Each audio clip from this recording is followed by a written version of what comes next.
Welcome to the show. Today, we have the incredible opportunity to speak to Elena Barybkina, a powerhouse in the world of talent and organization.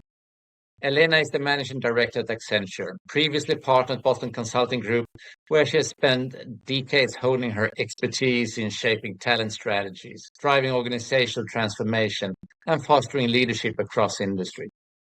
With such an impressive tenure in the corporate world, Elena has seen the evolution of business and leadership first hand and has a wealth of insights to share on developing top talent, navigating change, and cultivating a thriving workplace culture. We are thrilled to dive into a remarkable journey and explore the lessons she has learned along the way. Elena, welcome to the show. Yes, it's great having you here. So let's see where we can go here. You have been working for, I would say, two giant consulting groups, both Boston Consulting Group, where you were partner and associate, working with client learning, and today Accenture as a managing director working with talent development. What's the most rewarding part in large, high-profile consulting companies working with talent development? Strong question to start with. In my opinion, the most rewarding part about working in talent and development is about helping people grow and learn. And that applies both to helping clients learn and grow, but also helping teams that do the work learn and grow. Consulting industry presents limitless opportunity for learning, and that's something that kept me in professional services for so many years. When I joined BCG 20 years ago, I thought I'll do it for a year and then I'll go somewhere else and do something easier. And here I am 20 years later, still in professional services, because every project is a learning opportunity, and it's Yeah. just fun. Is there any downside? So, what are the biggest trade-offs you have had to make working in consulting companies? We know that there are some stress sometimes in the big consulting companies with deliveries and big projects and so on. Yeah, I mean, the pressure is definitely very high. And the biggest trade-off is work-life balance. So I don't think this is a secret. It has many benefits. It has a much steeper and faster learning curve, but it comes at the expense of your own personal time. Late nights, travel, time away from home, from family. Obviously, stress from the work itself, pressure to deliver, and the bar for performance is very high. So yeah, all of this is true, but I think it's worth it. So, how do you handle stress when it comes? You learn to manage it. I think it gets easier with time as you build your skills. So first few years are very hard because you don't know what you're doing and you cannot do it very fast. And then you learn. Then as you build your skills, you can manage it better. And of course, there are some techniques to, unwind. So, you've been working with quite a lot of accelerating the performance of individuals, teams, and organization, many times through capability building programs. If a customer comes to you and your organization, would it normally be from a team perspective or departmental perspective, or actually looking into the company as a whole? What is the typical, or maybe it's a mix? It's definitely a mix. Usually, when we work with HR organizations and L&D organizations, the problem is framed from the people perspective. Like, how can we enable and equip people with the skills of the future? How can we make our people more productive and more engaged? So that's usually like strictly the people lens. But very often, we work with, business unit leaders and C-suite, and then the problem is framed from the business perspective, right? More along the Mm. lines of how can we win in the market, and then from there we have to think through what role will the talent play, and how can you leverage talent to reinforce competitive advantage of the organization. In the end, you always have to think about what are you trying to solve for, and what you're trying to solve for is the business performance issue. It's not necessarily learning for the sake of learning, right? Because in the corporate environment, learning is a performance driver, and we always have to keep a very direct and tight link between learning and business impact. Is the customer clear about this? With regards to the business impact, or does your and your team's work actually start with identifying? Because as you say here, there could be several things here. I mean, there could be strategies, there could be tactics, there could be tools, there could be the performance, the learning, and so on. Does the customer have a good notion on, they may know what the problem is, but how to solve it? It depends. Some organizations are very clear on what they want to solve for, and that makes our life easier. Then we just work on the solution. But the nature of strategy consulting is that you have to help organizations to actually frame the problem. And that's the hard part. If you don't know what you're trying to do, what you're trying to solve for, that's the first step in the process. Once you define the problem, then you can then think about the solution and the tactics and the implementation and all of that. Both are important, right? Like, you cannot do implementation, you don't have a good implementation plan if you don't know what you're solving for. But if you just have a definition of the problem, but you don't have capabilities to actually solve the problem, that's also suboptimal. So most large organizations where I worked in, they try to build capabilities that are like end-to-end. Strategy to frame the problem, but also solutions and capabilities to deliver on the problem you're solving. So I presume then you have a mixed team working with clients with different skill sets, etc. If we look at the talent side, what are the typical engagements which you are and have been involved in as such? Yeah, it's a variety. It's a broad spectrum from what we call just talent strategy and learning strategy, where we have to help organizations identify what is the future workforce mix of skills that they need, and how do you equip people with that mix of skills, because everything is changing very fast.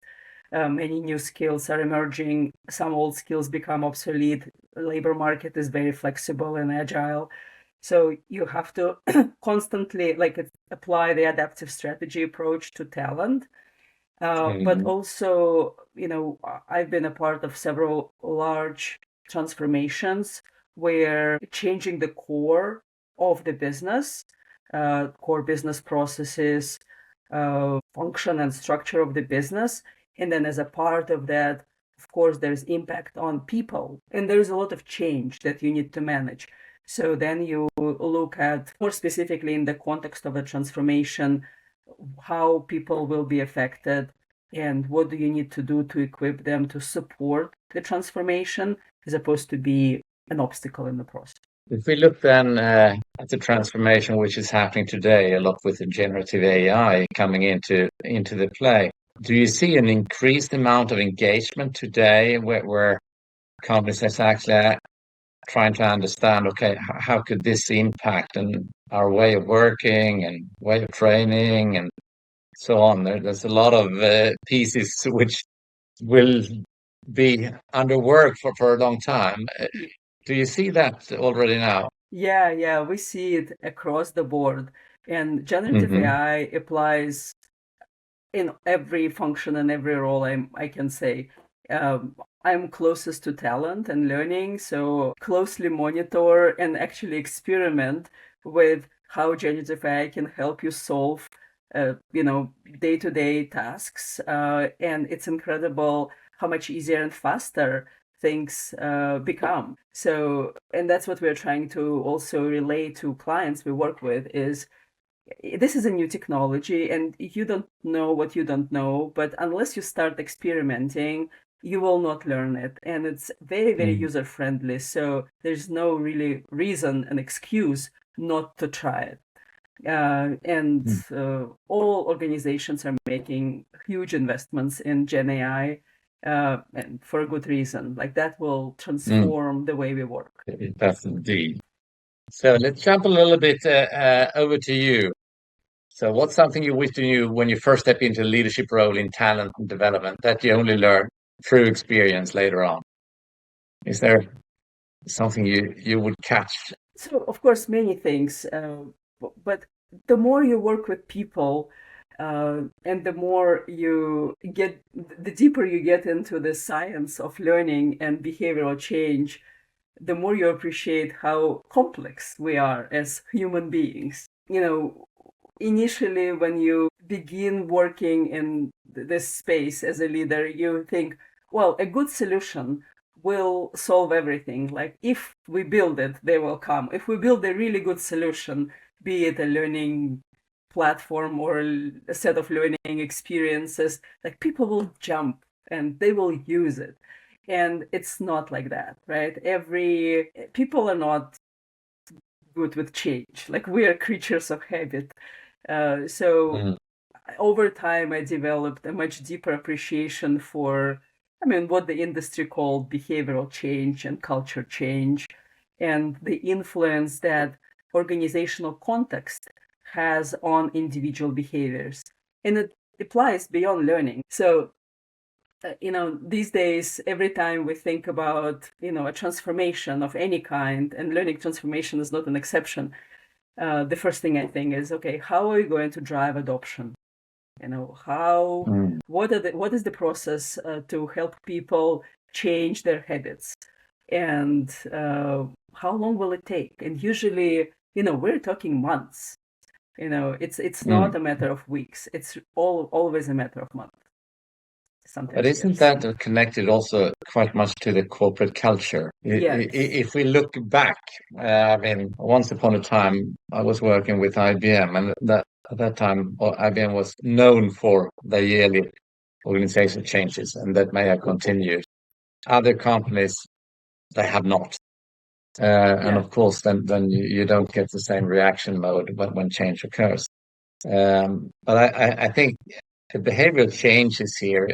So how do you approach that with maybe the exec team or the whatever it is in HR or because it is super important. Yeah, I think Peter Drucker said culture eats strategy for breakfast. So Yeah. that's very true. Organizational culture can be the biggest obstacle, but it also can be the biggest enabler of the change you want to drive. And culture change starts and stops at the top. If your leadership is not exhibiting the behaviors you want the organization to have, it's not going to change. So leaders need to be role models for any change you want to introduce into organization. And oftentimes to drive behavioral change, you need to take a hard look at how your organization is wired and changes in the context and in how behaviors are incentivized makes a huge difference, right? So a typical approach would be we need to communicate, we need to run some kind of campaign to convince people to change. But unless you change the wiring, it's not going to stick. That's interesting. Have you been working mainly with larger corporation or also the SMB side? Well, as at BCG and at Accenture, we primarily work with Fortune 500, like largest corporations in the world. I was just thinking about the behavioral side because when you are in the SMB, it is sitting very, very much on the founders, the CEOs, etc. And I guess it does even later on, but it's spread in a different way in the large organizations. Yeah, and this is interesting because in small organizations, everyone is close to each other, right? So if it's much easier to trigger change because the behavior is observable and people can quickly kind of orient themselves to how leaders are behaving. In large organizations, you have layers and layers disconnecting, middle level manager from the top leader and frontline from the middle. So it's a harder process to figure out how you do it. And this is where the purpose and values play an important role of how you channel that, target behaviors through the organization. Yeah, that's so interesting. So when you have been working here, you talked a little bit about there's been good coaches in the consulting. For you, has there been a mentor during your path, which you can say, that's a person who actually has helped me, when I've been dialing the wrong number? I've been fortunate to work with many bright people over my 20 years in professional services. And I've learned from many. And, I became what I became because I worked with, many smart people. On the personal side, I was very fortunate to have my mother-in-law who was very successful engineer and politician, and we had very close relationship, and she was like a force that helped me through different stages in my career. And my close friends usually help me as well. It's that close network of people you trust that really help you keep afloat when times are tough. Yeah, I think that's important to have that. So there's one area which I think is really interesting, and it's the role of the learning and development, because we've seen the rise of it, and it's gone down, and it's rising up. And how do you see that? Does learning and development and its organization have the play as they should have in an organization, or maybe it's the wrong way to tell it? What is your view about that? Yeah, L&D, in my opinion, is a critical function for organizational success in the long term. And traditionally, L&D has not been at the table with C-suite executives. The function typically sits within HR, 3 levels below. And, in traditional organizations, it's more of an order taker, pretty much, back. At some point, I think BCG wrote a good article about learning as a next competitive advantage, like this speed of learning. So organizations in the 80s, they competed on size and scale. Then they competed in the 90s on capabilities. And now organizations compete on learning, on the speed of learning and how quickly they can develop new capabilities and new skills, because the environment is constantly changing and the technology is constantly accelerating that change. So that context created an opportunity for learning function to play a much more prominent role in defining the strategy and accelerating the performance of the organization. But that's a process, right? So in order to really make the change and make the difference, the function itself needs to transform. People who work in that function need to be equipped with the different types of skills and capabilities and be able to advise and steer not just the learning strategy, but like really build a connection between the business strategy and the learning strategy. So a lot of the work we're doing right now is helping L&D and broader talent organizations evolve to the next level, so they can really be that force of change that they can be in the current environment. But So that's isn't very that exciting. also then, yeah, and I guess you really need a business leader taking on a role like that, who has the experience of working in exec positions and know what's really is happening, etc., who can be the transformer into, yeah, we need to be better in those areas, we need to move faster there, etc. Yeah. Because And that, if you only come from the, not only, but if you have your experience from the L&D and not too much in the business, then there's a disconnect, I presume. yeah, of course. And many organizations now have role of the chief learning officer or chief capability officer. So that person that makes the link between the talent side of things and the business side of things. But then the entire L&D organization has to adopt that new mindset of like, we exist here to accelerate business performance, not to just deliver training, right? So they're need to be much more in tune with the business, and that also triggers organizational change and operating model change for many L&D functions, of like how they're structured and how they interface with the business. So it's both the operating model change, but also, people who work in that operating model need to be equipped to be advisors for the business. So they need to know their learning science, but they also need to know the business to be able to understand better, like what problem they can help solve. And I think this is paramount also for the smaller companies, that we understand that is like that.